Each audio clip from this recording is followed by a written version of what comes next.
अस्सलामुअलैकुम सामीन। यकुम सफ़रुल मुज़फ़्फ़र की तारीख़ शुरू हो चुकी है। 29 अगस्त है।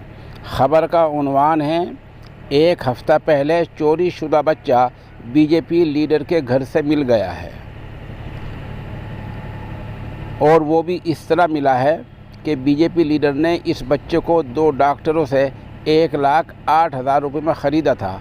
कोई इससे पूछे कि क्या बच्चों की ख़रीद फ़रोख्त कानून में दुरुस्त है? पूरी बात आप सुने। उत्तर प्रदेश के मथुरा रेलवे स्टेशन से अपने माँ बाप के पास सो रहे एक बच्चे को एक हफ़्ता पहले अगवा कर लिया गया था, चोरी कर लिया गया था। ये बच्चा आज वहाँ से 100 किलोमीटर के फासले पर फिरोज़ाबाद में बीजेपी के नगर पालिका के मेंबर के घर से मिला है।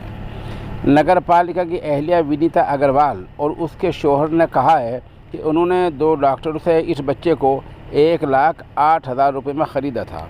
उधर पुलिस का दावा है कि पुलिस ने इस मामले का पर्दाफाश करते हुए 8 लोग गिरफ़्तार कर लिया है। बहरहाल बीजेपी लीडर की तरफ से या पार्टी की तरफ से अभी तक इस बारे में कोई बयान जारी नहीं हुआ है।